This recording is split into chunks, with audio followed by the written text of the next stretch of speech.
Today on In the Wood Yard, I'm in Anago, Wisconsin, and we are at Arndt Forest Products. In a little bit, we're going to meet with Jesse, the owner, and we're going to talk about bundle firewood because they do a crap ton of bundle firewood. Here we go.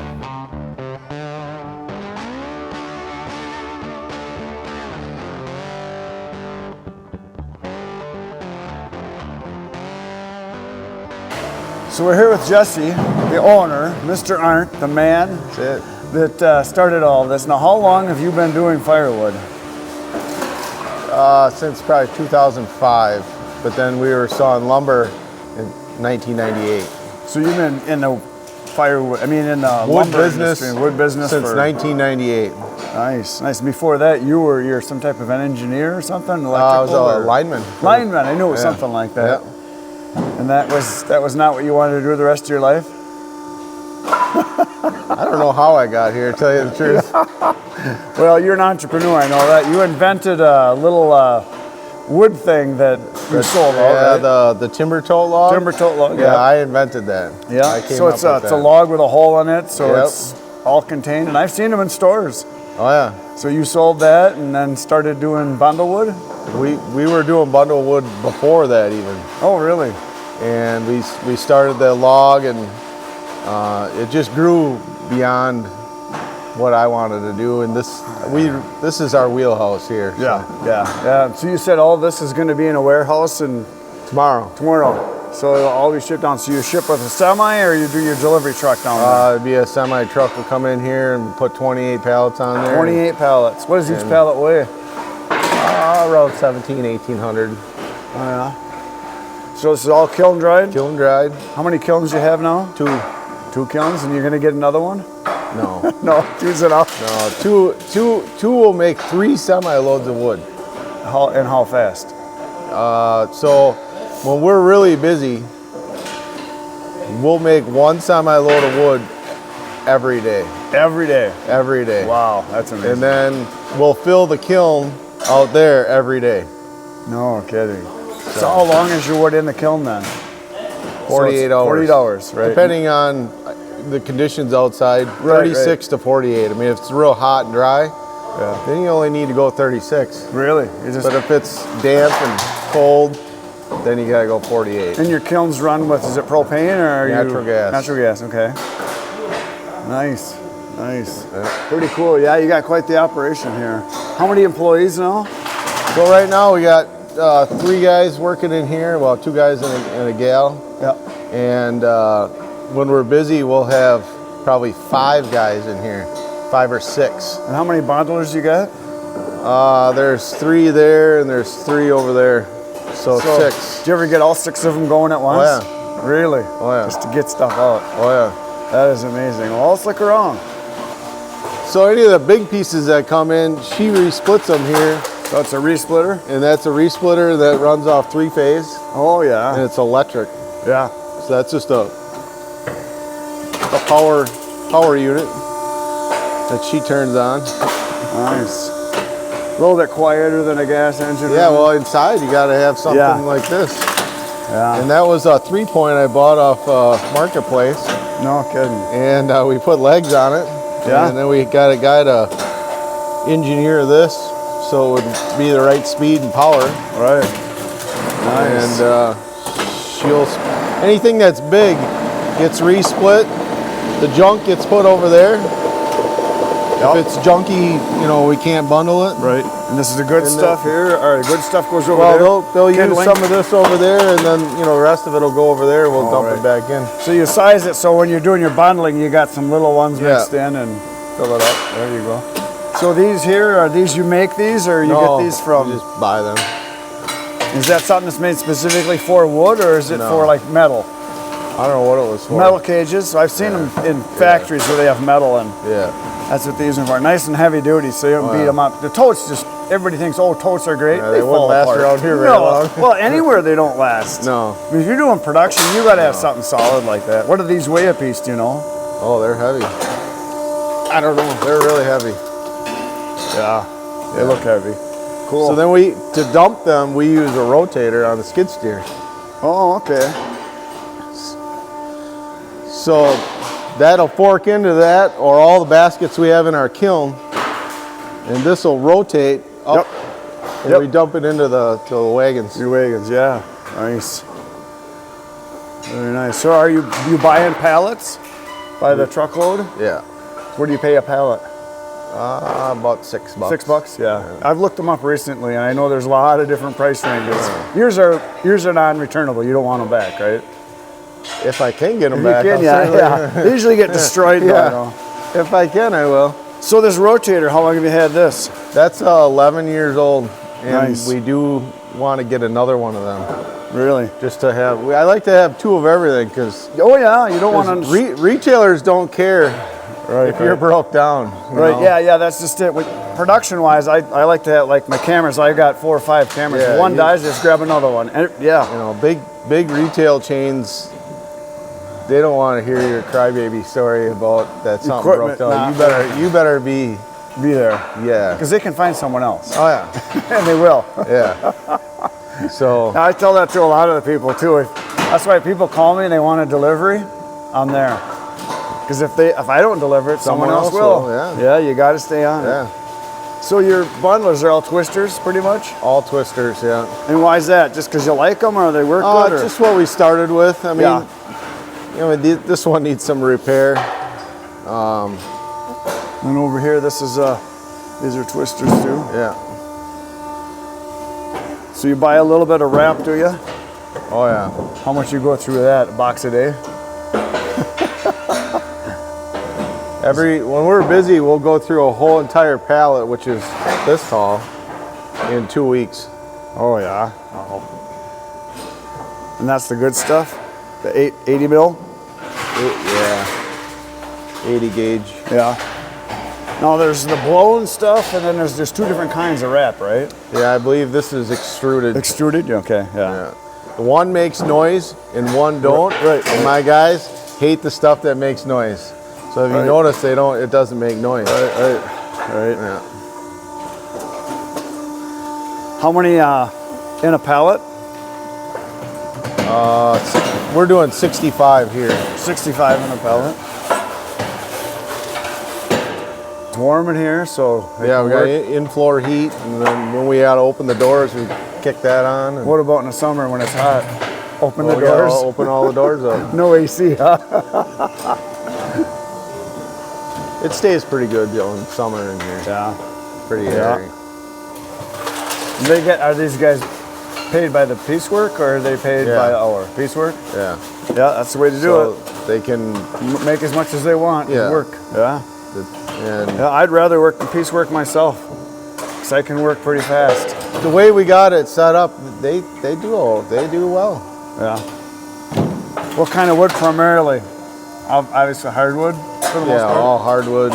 So it's going to be hard maple, soft maple, ash, maybe a little cherry, and maybe a little bit of oak. I don't particularly like oak. No, it takes forever to dry. Yeah. It doesn't dry. It's still heavy when it's dry. It's Every just- firewood guy that I like oak because it sells well, but I hate oak for processing. It takes forever to dry. Yeah, It's just a pain. it- What about, you get any aspen ever in here? Not too much. Nah, not really. If maybe a little, like if we got a little bit left on a log job, Just a tiny sprinkle in yeah, there. and then we'll just, in the summertime it's less crucial than in the winter. People want hardwood, Right. Do you do any kindling at all, or is it just mixed in pretty much like you said? I mean, it's like No. kindling separate. No. So it's we pretty much used to just- actually have one of those machines, a kindle it. Uh-huh. We had one Oh, did you? when we did the logs, and nobody ever really liked doing kindling. No. It's for the amount of time you got to put into Yeah, it. it's I was going to start selling it to people, and I had a few people that buy it. But what I do, my good customers, I just give them a bundle occasionally, and they're happy. yeah. Keeps customers happy. That's about all I do. yeah. Now you were telling me you don't do any bulk sales. It's all kindling. So I mean, all wrap. bundles. Yeah. Yeah. So we do sell to the local people around here a little bit of face cords. Cords. But you don't really want to do that. They don't pay nothing for it up here. Yeah. Well, Too much wood. That's why I tell people. A lot of people don't get it. If you live in an area where there's lots of trees and not a lot of people, you can't make a lot of money in wood. You got to go where the people are. So the people I sell wood to up here come from where you are. Yeah. And they have cottages up here, and then they call me, and then I bring them wood. Right. But it's not even a percentage of 1% of what we do. Right. Yeah. Most of your wood is going to the city. Yeah. Where there's no trees and lots of people. Yeah, and when we're really busy, I need every piece of wood I got. Right. I don't have a lot of extra wood to be taken to these people. Right. So, Well, but we will do it. I mean. So how many full cords? You were telling me last year it's in the thousands of full cords. Pulp truckloads, I would say we use anywhere from 300 to 400 12-cord loads per year. So how many is that total? So that'd be like 300 or 400 semi-loads. Semi-loads. Wow. Of pulpwood. So you're like 3,000-4,000. Yeah, depending on the weather is the ultimate decider of how much wood you need. Yeah, colder the better. Yeah. So how many years you been doing just the bundle stuff now?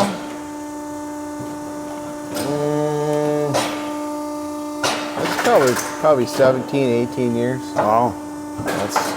And most of your accounts are, I'm assuming, a lot of gas stations and stores? So, yeah, I do probably a couple hundred retail stores, and then some of our stuff goes down south, so I mean, it's probably more like 1,000 retail locations. Oh yeah, because you're selling in bulk to warehouses, right? Yeah. And then you have distributors that take it from there, and so. Yeah. So we don't even know. Yeah. It's a lot. What's your farthest that you guys deliver in your delivery truck? 80, 90, 100 miles. Right. Just locally. Right. So I'll go all the way up to Minocqua, all the way down to Oshkosh, all the whole area. Right. Now you were telling me there was one of the gas station chains that wanted you to expand, and it was just ridiculous amount that would have been hard to do. Yeah, I mean, because if they wanted you to do all their stores, would have been hundreds of stores. Yeah, I mean, there's a limit. Yeah. I mean, you got to be careful what you ask for. That's what I tell a lot of people. Yeah, I mean, you can only make so much wood. Right. Well, and the thing is, transportation was what gets you. Yeah. And the time on the road transporting it. Yeah. It's quite the operation you got here. How many different skid steers you got? Four of them. One just stays. You don't switch out implements. You just keep the forks on. Well, we use that. We'll load the kiln with two sometimes. Okay. And then you got one back. That one there pulls the wagons in and all, cleans the floor up. Oh yeah. We got one out back processing wood all the time. How big is this building here? This looks like it's probably about a 50 by 100 or something. It's like 4,500 square feet. 4,500. Yeah. In floor heat. I think I built this in 05. Nice. How many hours a day do they put in? As many as they want? Yeah, just right now we're not like super busy, so they. So what's your busiest time of year? So starting in, I would say, end of April. As soon as the weather gets nice, People start going outside. getting out in their backyards. Right. Then it'll start picking up, Yeah. and it's good all the way through till July, and then it starts kind of going down. And I have the same thing. I deliver a lot in the spring for the outside campfire type people, and then in fall it's as much as I can keep up with. Yeah. I don't really want any more than I've got, because this is to me just for something fun to do. It's kind of my retirement. But yeah, very cool. Do you have any major competitors, or is it pretty much, if you wanted, you could expand forever? I think you could, but it's like anything. You got to have people. Yeah. You got to have wood. Yeah. Now, you were telling me too, you just bought you're doing your own logging now. So we started logging in 2019, and that's been a game changer for us. I mean, you buy these loads of wood at $1,200, $1,300 for a truckload of wood. Right. Up here. Well, we've cut that out. So we cut it, skid it, and truck it back to our yard, all of ourselves. So you're buying stumpage. I'm buying, yeah. So we took the profit out of everybody else bringing it to us. Right. And not only that, we produce the pulpwood, but we're also making money on the log jobs. Sure, because you're selling your veneer We're selling logs. those veneer logs, the bolts. Right. We're selling aspen pulp and all these different species we sell, make money, and then take the stuff you want. Ultimately, this gets really close to being almost free. Yeah. I mean, it's not free. No, you got labor involved, you got machinery. I mean, there's, $1 million worth of equipment out there in the woods. Yeah. So, yeah, well, that's a smart move is, wherever your biggest expense is, just try to cut it back somehow. So when the paper mills are desperate for wood, and I've lived through all this already. Oh, yeah. When they want wood, they will pay for it. Yeah, price goes up. Then it makes it difficult because the guys don't want to bring it to me then. Right. Back in them days. Oh, yeah, I've had days like that, too. So they're like, well, I'm getting 140 at the mill for pulpwood. Right. I don't want to bring it to you. Right. Last year, there was a shortage in my area of oak. Nobody had oak because the mills were buying it. And everybody I called said, oh, we're like 6 weeks out, 8 weeks out. Finally, I called the guy and he says, well, I can have it there tomorrow. We just cut a job. And then my usual guy that I bought from found out I bought it. He was all mad because I went to his competitor like, well, he didn't have it. Yeah. Yeah, but most of the guys I call now, they usually will be there. They'll be there.